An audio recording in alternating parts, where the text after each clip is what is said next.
Hello guys, welcome back to my channel. My name is IJ. Good morning, good afternoon and good evening depending on wherever you are watching me from, and thank you so much for stopping by. So today's video is all about hushpuppi. So hushpuppi's case is not a new case. Definitely I know that everybody is familiar with this case.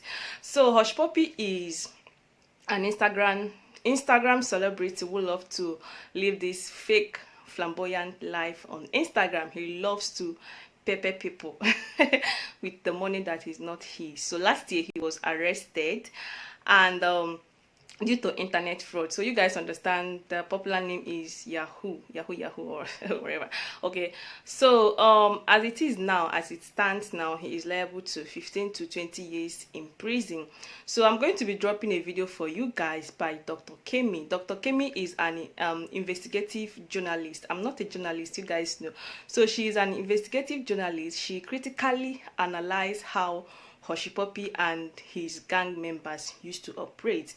So guys, after watching this video, don't forget to comment, like and share, and also subscribe if you have not done that. Thank you so much. God bless and stay safe. Bye-bye. 𝗁𝗏 was the one doing all the hacking with his boys. He had all kinds of Romanian hackers, North Korean hackers working for him. And hushpuppi was the one moving the money, laundering it with a lot of Nigerian young men working in his house. There was a room where they took 129 laptops and 47 phones. So they were doing the money part.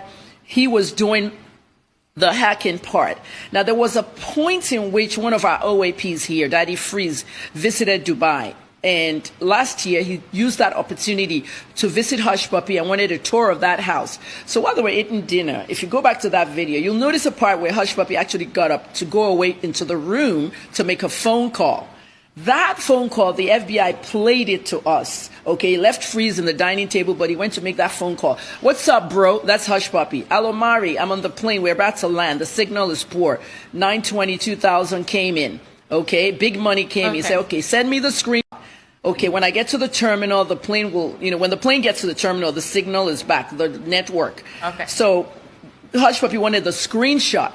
So as 𝗁𝗏 got out of the plane, the FBI caught him, and that was the end of it. Now, when they caught 𝗁𝗏, was it 𝗁𝗏 that outed hushpuppi? Possibly. But also, 𝗁𝗏's boys just got out $100 million from the COVID ventilator money. All right, 22nd. So the arrests are still coming in. Now let me tell you one part of that whole COVID thing. The $100 million were for ventilators for COVID. And what Donald Trump wanted was to put that funds. Those funds were going through the United States Secret Service. They're another elite law enforcement agency. When 𝗁𝗏 hacked into it, reportedly, the $100 million came out. The 30% is hushpuppi's money, and the 70% is 𝗁𝗏 and his boys. So when hushpuppi had heard, this is according to an FBI source, when hushpuppi had heard that they've captured 𝗁𝗏, rather than just go down low, lay low, whatever, he double-crossed. Okay, according to my source, he allegedly double-crossed 𝗁𝗏's boys of that 70 million and kept the whole 100. Out of greed, those boys were the ones that tipped the FBI off on the entire operation. And they found a way to start looking for hushpuppi. And then hushpuppi flashed everything and all that. This is one of the reasons why he fired 𝗁𝗏𝗀𝗃𝗃 and 𝗵𝗂𝘀 the first two lawyers who were saying, oh, our client was kidnapped, our client is an influencer. That wouldn't work. I know Louis Shapiro. He's a very good lawyer. And I said it on my Instagram page. When Shapiro gets in there, he's just going to tell the feds, plea deal. And this is the problem we're having now with Woodbury. Owale Ponle, the second in command. This is the boy that was in South Africa. Ponle was in South Africa, and he fled South Africa because they wanted to. There was one particular Yahoo over there called Alibaba. It was a big BEC, and a lot of money came out of it.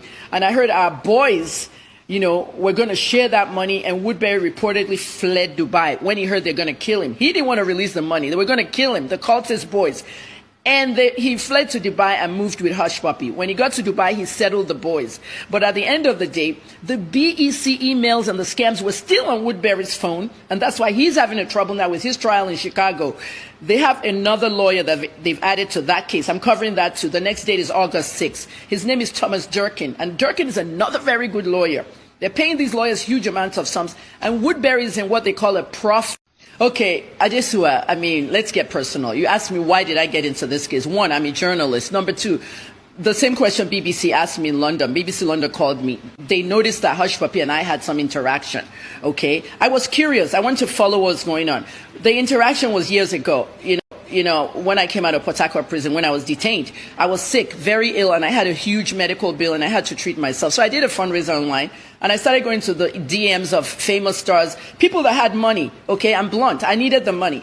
So I went to hushpuppi's page, and I sent him a message, and I did a post. And he said I have to apologize to a certain blogger before he could give me money. I apologized to the blogger. The post is still on his page. I apologized to the blogger and he didn't give me the money. And I called him. I said, you're a scammer. Okay, you scammed me. You let me apologize to my nemesis and you scammed me. At the end of the day, I said something that some people picked up. You're a scammer.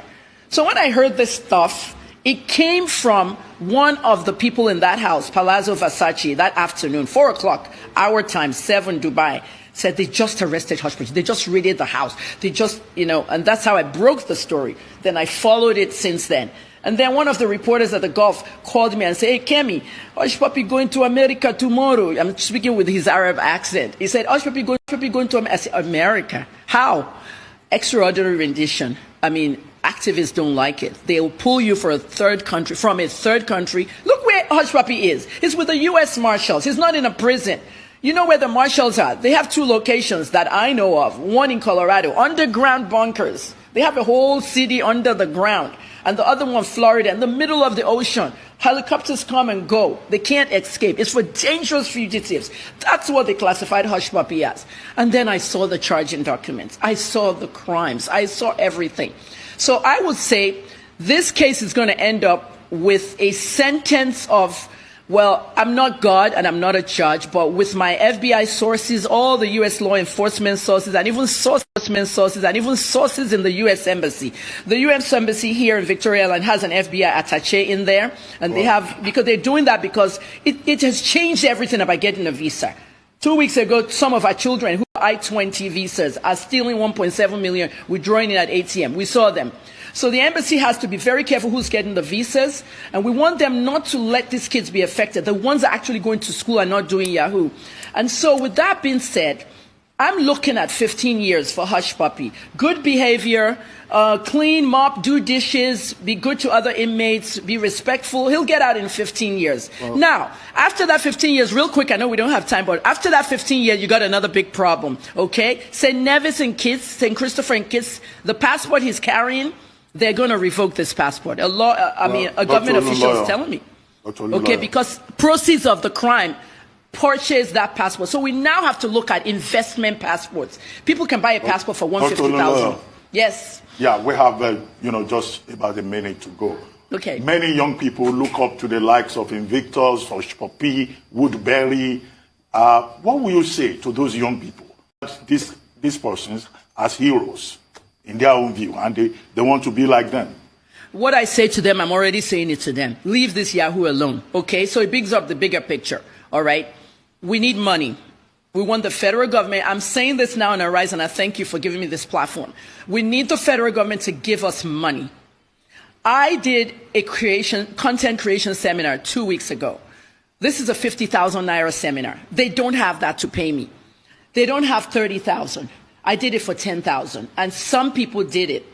Others want to do it. We don't make money from this, but if the government puts this funding out for people like us, my headgear is coming out, for people like us that have this training, let us teach them how to blog, how to create content, how to do comedy skits, how to monetize it, how to make money on the internet, instead of them trying to steal all the time. This is what I'm telling the government. This next election, 2020,